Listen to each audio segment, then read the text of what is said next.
Assalamualaikum warahmatullahi wabarakatuh. Selamat datang ke podcast di Arah Jaka. Saya Jamil Adimin dan saya Qaduri Ahmad. Kita teruskan perbincangan kita dalam tajuk Credential for Mobility dan kita memberi tumpuan kepada bagaimana. Kita dah cerita tentang apa itu layak gerak, mengapa layak gerak, dan hari ini insyaAllah dalam setengah jam ini kita cerita pula tentang bagaimana. Itu dah agak kritikal bagainya. Okey, Dr. Ri, boleh mulakan. Asas dalam apa saja perkara yang baru mesti ada 3 Dr. Jamil. Okey, apa itu? Pengkonsepsian, perikebentukan, dan perealisasian. Itu sebelum ianya dihadirkan, sebelum dia dicuba, sebelum dia dibayangkan, sebelum ianya dikomen sana sini, kalau boleh sebelum ada pengkonsepsian, perikebentukan dan perealisasian tu kita hold. So maknanya kalau bagaimana mesti ada satu pengkonsepsiannya yang menceritakan sebahagian besar kita dah cerita tadi, apa dia dan mengapa. Lepas tu kena ada reka bentuknya. Okey, barang diingat bahawa apabila kita cerita saja tentang credential for mobility, ia mesti digital. Mesti digital. Di abad ini mesti digital. So lepas itu Dr. Jamil, apabila kita cerita tentang pengkonsepsian, perikebentukan dan perealisasian, mesti digital. Dan ianya bukan dibuat oleh 1-2 orang. Ianya mesti dibuat secara kolaboratif, bersama-sama dengan orang yang prihatin tentang perkembangan dunia pendidikan di peringkat global dan laku tidak lakunya anak-anak kita. Okey. Itu Dr. Kuri nak ulas tak ataupun pengkonsepsian, perikebentukan dan perealisasian secara ringkas. Pengkonsepsian jangan kita bergerak kepada perikebentukan selagi kita tak jelas konsep. Konsep itu secara dasarnya is what is. Kita dah bincangkan tu ya. Yes. Kalau yang episod pertama mereka tak jelas lagi, jangan mula buat. Dulu. Kena dibincangkan di semua peringkat dulu. Yes. Sepaham. Betul. Barulah kita mula. Betul. Dan Dr. Jamil, kadang-kadang kita ni begini Dr. Kuri, kadang-kadang bila nampak satu benda cantik, cantiklah ni. Yes. Kita buat. Yes. Tanpa memahami dan betul. Tak nak buat. Betul. Tak nak buat. Tapi bila buat tak jadi. Betul. Benda ni Dr. Jamil, apa yang dipanggil credential for mobility ni, rasanya lah Dr. Jamil dan saya ada terlibat dalam apa yang dipanggil sekarang ni sesi apa tu Dr. Jamil yang dia panggil tu? Libat urus. Yes. Sesi libat urus. Keperluan untuk ini rasanya saya dan Dr. Jamil ada cerita dengan ramai orang di sesi libat urus. Dan kita harapkan mereka yang di sesi libat urus tu sudah dapat pengkonsepsian. Tak banyak, sedikit. Yes. But we have not start on perikebentukan, Dr. Jamil. Okey. Kan? Perikebentukan ni ialah untuk menghubungkan di antara konsep dengan realiti. Mesti ada reka bentuk. Konsep tu nak dijadikan realiti macam mana? Itu ada reka bentuknya. Di sinilah bagi saya gabungan di antara assessors and technologies sangat kritikal. Kalau kita bayangkanlah Dr. Kuri, di Kementerian Pendidikan yang kita pernah bertugas dulu sebelum kita bersara 10 tahun dulu, saya Dr. Kuri lebih lagi, bahagian mana agak-agaknya lah yang kena ambil berat, kena kena jadi tokenya lah untuk buat ni, Doktor. Agak-agak lah kalau kita boleh bayangkan. Sebab dia ada bahagian-bahagian tertentu kan di Kementerian Pendidikan kan, lembaga periksaan ke, ataupun kebijakan kurikulum ke, EPRD ke, ataupun bahagian sekolah ke, yang mana agak-agak. Itulah kalau cerita pentaksiran ni Dr. Jamil kan, saya ingat lagi kalau kita dulu-dulu kita tidak adil untuk meletakkan ni pada lembaga peperiksaan sahaja. Tetapi dibangkang oleh ramai orang Dia orang kata kalau tak lembaga peperiksaan siapa lagi? Dia gitu pula. Ya. Tetapi Dr. Jamil, kalau saya diminta pandangan gabungan di antara lembaga peperiksaan dan bahagian teknologi sangat kritikal dalam hal ini. Sangat kritikal. Ya. Sangat kritikal. Memang bahagian teknologi itu bukan hanya menyediakan kurikulum dan pedagogi untuk subjek teknikal. Yes. Dan dia memang, saya rasa memang dia orang dah bergerak, tapi kita letakkan suatu projek yang dipanggil projek layak gerak ni, saya rasa memang dia orang dah ada. Tapi dalam hal ni, mari kita sama-sama create layak gerak punya projek. Tapi kalau dah ada, why don't we just letak, let's see the design. Berdasar konsep tu, let's see the design. So the design ini gabungan di antara lembaga peperiksaan yang mungkin mudah-mudahan faham tentang perkembangan pentaksiran, sebab lembaga peperiksaan juga menjadi juara dalam menghasilkan SPPK. Ya. Itu tak boleh dinafikan. Okey, masa tu siapa? Dr. Adi Badiu Zaman Tuah yang membawa SPPK, memperkenalkan sistem pentaksiran pendidikan kebangsaan. Dan saya yakin Dr. Jamil, dengan adanya SPPK, dengan pasak padi 5 serangkai itu, we are ever ready untuk start the layak gerak. Sebab saya nampak SPPK itu, dia punya sistem pelaporannya tak lengkap lagi. Ya. Dia tidak secara holistik lagi. So kalau ada SPPK, so kalau Dr. Jamil sebut macam mana kita nak realisasikan, setelah kita design the layak gerak, setelah kita design macam mana kita nak laporkan tu semua, kita mula bertolak sebab SPPK sudah tunggu. Itu sebab tu saya tanyakan, sebab kita berbincang pasal bagaimana tadi kan? Bagaimana nak menggerakkan, bagaimana menghidupkan, bagaimana nak bentuk kecil-kecil lagi, bagaimana nak menulis credential, itu pun satu Yes. Itu pun bagaimana juga. Betul. Itu mungkin nantilah dulu ya. Kita ambil yang besar dulu. Bagaimana kita libatkan, kalau misalnya Dr. Gridel menyebutkan bahagian teknik.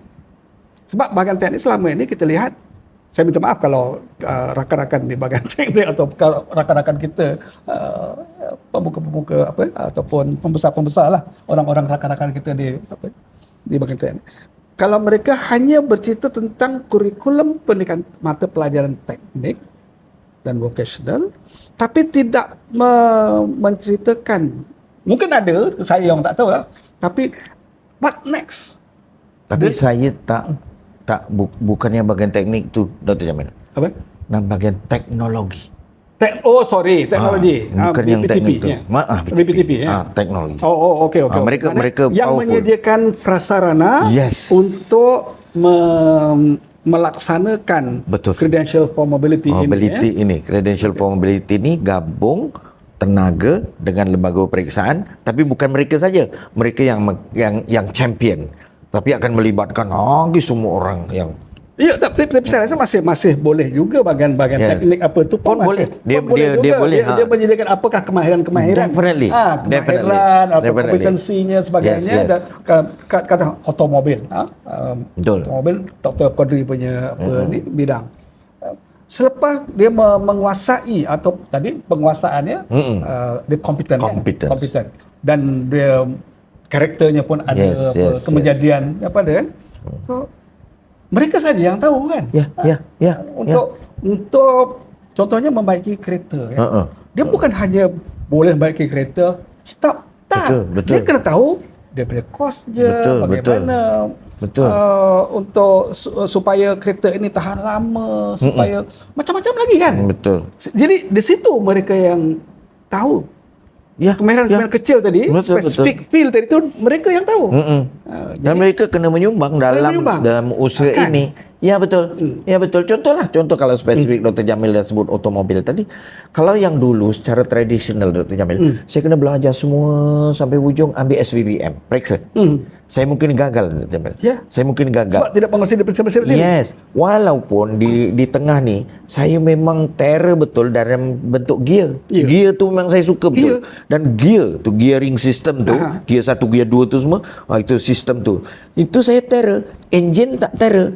Okey, tapi bila di kat ujung sana saya mungkin gagal. Tetapi dengan credential for mobility yang terror itu dah maksud ada di saya. situ. Itu maksud saya. Yes. Bukan sahaja ketereran. Itu bahasa. Ketereran. Tetapi dia punya nilai apa ni? Betul. Ketelitian, nilai sayang kepada enjin itu. Yes. Itu juga ada masuk dalam credential for mobility ataupun layak gerak tu. Yes. Yang itu desainnya. So kalau kita tengok, konsepnya kena jelas, desainnya kena ada, dan berdasarkan desain itulah kita realize. Dan apabila peringkat realization itulah pelbagai pihak kena masuk. Pihak-pihak yang banyak duit kena masuk, Dr. Jamil. Walaupun dalam bidang yang spesifik, yang kecil, Dr. Kodri sebutkan gear tadi. Ya. Sudah tentu dalam gear itu saja pun dah banyak. Right. Specialization dalam gear tu. Itu banyak. Banyak specialization yang diperlukan. Betul. Bukan sahaja dalam bidang technical itu saja, tapi yang soft skillnya juga diperlukan. Benda tu yang diperlukan oleh negara untuk membangun, untuk mengenal pasti kehebatan tiap-tiap orang. Yang mungkin kalau kita buat secara tradisional, saya mungkin tak cemerlang pun kat ujung sana. Campur sana, campur sini, matematik fail gitu-gini, tak jadi. Tetapi kehebatan saya dalam addressing problem dalam gearing system, di situlah yang memerlukan credential for mobility, layak gerak. Dan bagaimana cara itu kena perlukan betul. kesepaduan tenaga antara bahagian-bahagian di Kementerian Pendidikan. Termasuklah mereka yang membekalkan duit. Ya. Duit di bahagian keuangan lah, procurement dan sebagainya lah kan. Okey. Dari segi desain, yang perlu kita ingat apabila kita bercerita tentang credential for mobility. Satu, dia mesti beyond grades. Beyond grades. Tak cukup grades. So mereka yang memperjuangkan grades tu jangan grades saja. Beyond grades. Itu cerita. So tak payahlah kalau bila grade tu saja dia memerlukan cut off score kan. Maka macam so, yang lepas Dr. Jamil suka betul dengan cut off score. Banyak yang ni. So satu mesti melampaui cangkuman grade tu. So kita boleh menceritakan seseorang punya kepandaian tu tidak hanya berdasarkan grade. Jadi kalau misalnya kita nak laksanakan ini, bukan maksud tak penting. Grade tu penting, segera dah cakap tadi banyak kali kan. Betul. Tapi yang itu kita anggapkan selesailah. Yes. Selesailah. Betul. Jadi kita pergi kepada yang lebih besar lagi cabarannya ini. Apa itu beyond grade? Betul. Dan satu lagi, dia mesti holistic view. Mesti holistic. Of learning. Bukan hanya di sekolah. Ya, betul. Betul. Itu sebab saya resah betul bila mengguna PBD mengambil tempat pentaksiran sekolah. Kan? Tapi tak apa. Itu dia tak apa. Risau betul. Tapi holistic view ni Dr. Jamil, bahawa apa yang kita capture dalam credential for mobility tidak hanya yang kita capture di sekolah. Tidak hanya yang kita capture dalam bilik darjah, tetapi juga yang di luar sekolah, outside of classroom, maknanya orang tu volunteering membuat kerja-kerja sukarela. Yang itu kita capture Dr. Jamil untuk menggambarkan orang tu prihatin ke tidak dengan perkembangan dunia ini. Okey, dalam mana-mana student organisation ataupun job training. Tapi lagi satu, dia punya design ialah mesti verified, bukan saja letak-letak je, mesti ada caranya tu verified, disahkan, ada jobnya, ada gitu, bukan aku nak masuk hari ni masuk, tak, mesti ada cara tu verified. Dan satu lagi shareable, dikongsikan. Yes, maknanya orang boleh kenal Dr. Jamil tu sebelum jumpa Dr. Jamil. Tag saja Dr. Jamil, this is his quality, so I want to take him. Contohnya. Tak perlu Dr. Jamil kena isi orang minta gitu-gitu. Tapi kalau itu berlaku Dr. Jamil, that design, insya-Allah apa yang dipanggil credential for mobility atau layak gerak tu boleh menjadi kenyataan in the design. Tambah Dr. Jamil, Dan bila shareable itu maksudnya mudah di download ke apa share tu shareable tu kadang-kadang berbentuk perkongsiannya dalam kena ada sigil apa. Dia kadang-kadang pakai telefon saya. Betul. Senang saya kan. Dr. Jamil ingat tak satu perkara yang kita share kepada dunia? Yang kita kata Cik Kodri and Jamil tu, assess when they are ready. Ya, betul. Record accordingly. And then yang ketiga apa dia? Report when they are happy. Ujung tu report when they are happy tu ialah mana-mana yang dia suka di-share dengan orang, dia boleh picit kat situ, blast. Betul. Kan gitu. Itu bagaimana lah kan? Oh ya. Itu bagaimananya lah. Itu bagaimana? Kalau kita tak kalau tidak assess when they are ready, record accordingly and report when they are happy. Yang dia tak happy tu, yang rendah-rendah, dia tak report lah. Dia boleh improve. Konsep ada credential formability ini, apa yang mereka happy, apa yang mereka telah improve. Jadi kita ambil yang terbaik. Betul. Jadi mudah orang nak terima. Betul. Nak di-share kan, nak dikongsikan dengan orang lain tu mudah nak retrieve lah. Betul. Kalau dalam maknanya kita kalau dah ada SPPK dan kita kembangkan kepada kita punya credential formability project ini yang kita ada berlayak gerak ni, tapi di dalam tu ada academic performance. Memang ada grade-nya semua tu, ada credits-nya, ada course-nya. Tapi kita juga nak letak situ skill acquisition yang kita kata kemahiran yang dia ada tu. Seberapa banyak, termasuk kemahiran AI itu semua. Lepas tu co-curriculum and extra curricular tu pun mesti ada dalam situ. Ini we are talking about design, Dr. Jamil. We are talking about design and experiential learning. Mesti berdasarkan experiential learning. Ada. All those data ada. So rakan-rakan yang akan mereka bentuk atau mendesain benda ni akan take all those into consideration berdasarkan konsep. Dia design, barulah panggil rakan-rakan untuk realize. Orang yang ada duit tu semua letakkan kat situ. Apa salahnya kita letakkan duit kita untuk membangun sesuatu yang sangat bermakna untuk anak-anak kita di abad 21. Yep. Okey, ada lagi dulu. Saya ada bagaimana hendak menulis credential mobility tu. Kalau doktor sebelum saya masuk ni, kalau doktor ada lagi sebelum saya masuk saya punya. Okey. Dia ada satu lah yang Dr. Jamil yang rasanya kita nak letak juga apa bezanya yang kita ada sekarang. Tuan-tuan, kalau yang kita ada tu kita anggap sebagai traditional, sebab traditional ni selalunya kita tengok di dalam bentuk grade lah. Kalau grade sahaja itu traditional lah. GPA itu semua dianggap traditional. Lepas tu dia punya scope strictly academic courses. Itu traditional. Dr. Jamil. Okay. Kalau kita mendidik anak-anak kita berdasarkan 2027, 2035, tetapi kita punya credential masih strictly academic, kita dianggap sebagai traditional. Masih tradisional. Itu kita pesan kepada rakan-rakan nanti dalam peringkat mereka bentukkan. Lepas tu dari segi formatnya ialah static document lah. Kalau masih static document, masih sijil kedekup tradisional. Itu tradisional. Ini sijil saya, alhamdulillah kita dapat, tapi masih kertas itu tradisional. Itu tradisional. Bukan maknanya kita nak buang. Bukan. Tapi kalau itu sahaja di tradisional, sehingga ianya itu statik kan? Right. Kalau yang baru ni yang dikatakan credential formability, dia mesti dynamic. Tak boleh statik. Tak boleh statik. Tidak boleh dia mesti yang saya awal tadi cerita, mesti digital.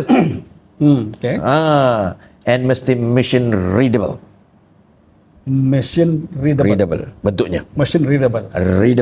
Boleh di print, boleh dihantar, itu formatnya. So kalau cerita Dr. Jamil kan ujungnya dia masih sijil dalam bentuk kertas, kita masih traditional. Machine readable ni termasuk juga machine learning. Membolehkan machine learning membuat apa ni? Lagi hebat. ChatGPT tu AI-nya kat situ lah. AI di situ lah. AI kat situ lah. Okey. Dari segi skopnya kalau traditional tu akademik aja Dr. Jamil. Tapi kalau yang baru ni, yang kita kata credential for mobility, akademiknya ada, co-curriculumnya ada, sekarang tu world experience pun ada kat situ. Right. Itu membezakan. Dan finally dari segi fokusnya, dia memang seat time. Seat time ni fokusnya is semasa kita duduk dalam grade saja. Tetapi dalam yang baru, dalam credential for mobility, dia demonstrate competency, skill yang 4 tu tadi, yang kita cerita tadi, and the holistic growth. Perkembangan secara holistik itu diceritakan, bukan diletakkan dalam bentuk grade. Ulang, perkembangan holistik itu diceritakan sebab dia digital kan? Yeah. Diceritakan dan bukan disampaikan dalam bentuk grade sahaja.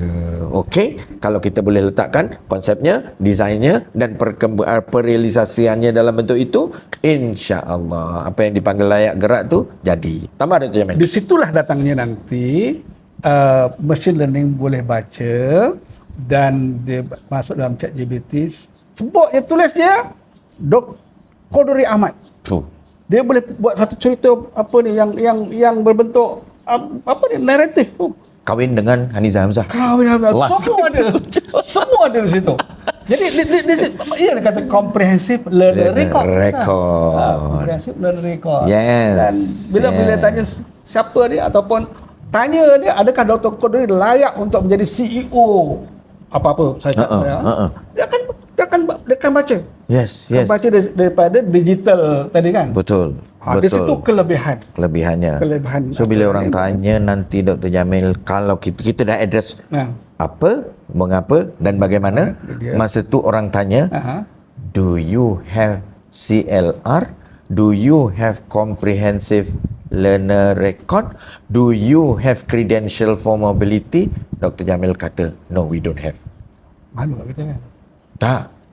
Kita dengan bangganya kita kata we don't have. We have layak gerak.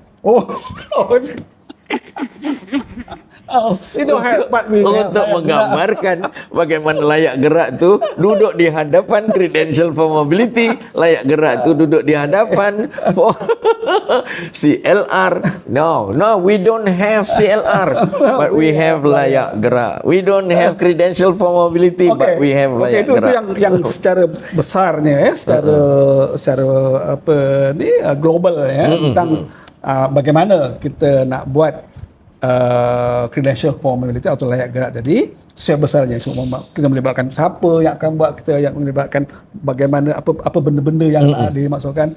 Tapi ada satu lagi di sini kalau boleh saya kongsikan, sekadar untuk menunjukkan bahawa betapa detailnya credential for mobility ini dicatatkan, direkodkan. So apa yang ditulis? Apa yang ditulis di dalam layak gerak tadi. Dia ada 3 di sini ya. Satu secara umumnya dia menyenaraikan secara yang betul lah. Apa yang betul itu berdasarkan kepada pengalaman dia, latihan-latihan dia, kursus-kursus yang telah diliterakan atau di-display them selepas nama dia, after your name in an email signature or on a resume or on a biodata. Okay. Apa dia?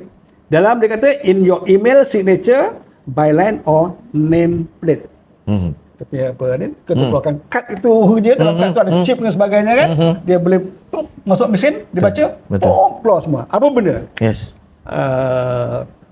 When listing credential directly after your name, follow this exact sequence separated by commas. Apa dia?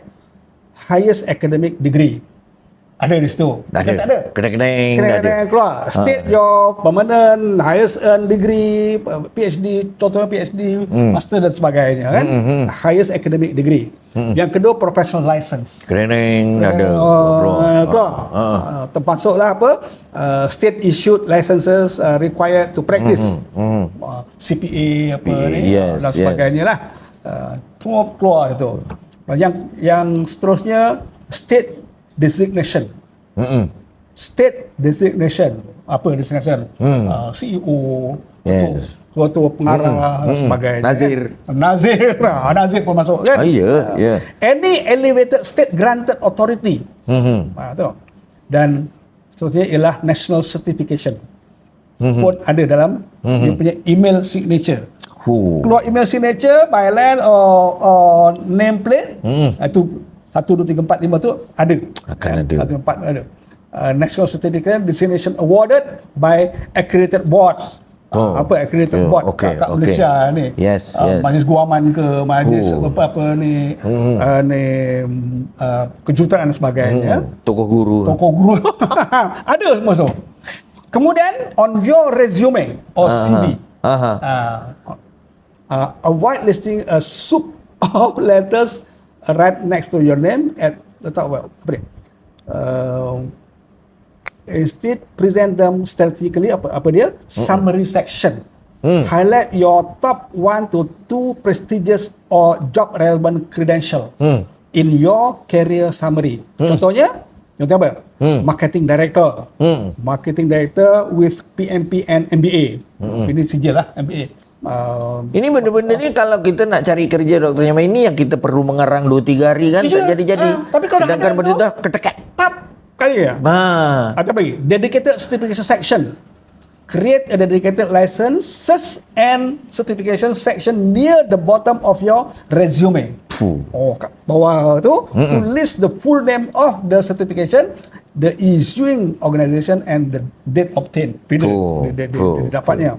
Dan education section. Place your academic degrees chronologically or starting with the most recent under the education heading.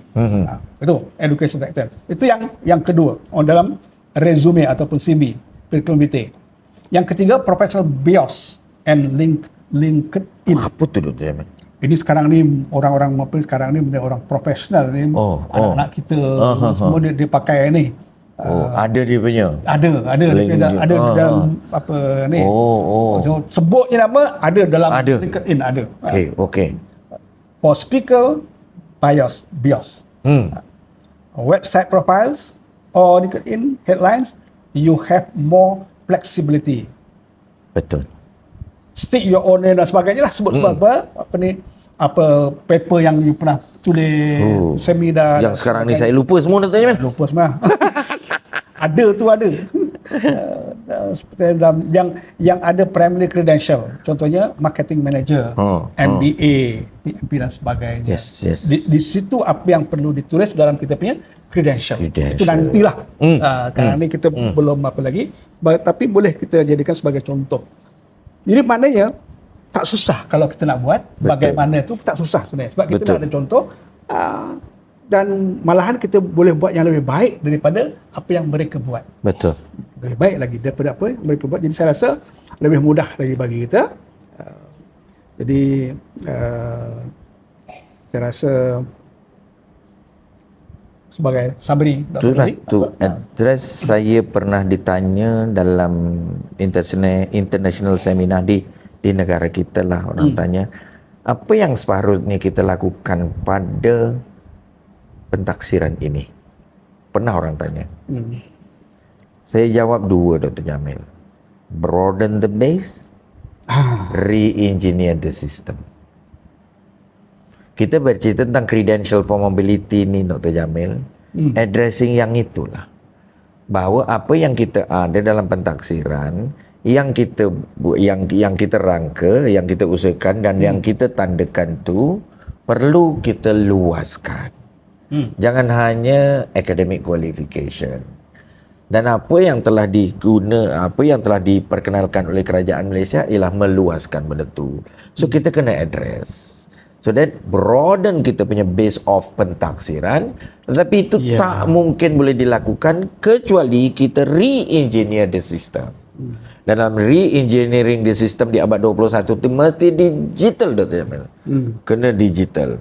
So apa yang kita cerita tadi bertolak daripada what, why and how harap-harap dapatlah difahami di luar sana dan bersama-sama kita berkolaborasi untuk membangun credential for mobility engine yang disebut sebagai layak gerak. Layak gerak. Semuanya kita buat supaya anak-anak kita tidak ketinggalan zaman dan tidak ketinggalan dalam zaman. Okey. Jadi saya rasa banyak lagi kalau kita nak cerita tentang bagaimana kita nak buat layak gerak ini. Banyak lagi, contoh bagaimana apa yang perlu kita ikut dan apa yang kita tak perlu ikut. Boleh kita bincangkan lagi di masa lain. Jadi setakat itu saja dahulu untuk episod ketiga, musim ketiga podcast DR Jaka dalam tajuk apa ni, ada credential for mobility ataupun layak gerak. InsyaAllah dalam episod yang akan datang, 3 episod lagi, Dr. Keri kita akan cerita pasal learning to become. Learning to become. Yang in the context of assessment in the context of assessment. In the context of assessment. Jadi setakat itu saja dahulu. Saya Jamil Adimin dan saya Kodori Ahmad. Jumpa lagi dalam episod akan datang, episod ke-4, 4, 5 dan 6 podcast di Arjaka. Assalamualaikum warahmatullahi wabarakatuh. Assalamualaikum warahmatullahi wabarakatuh.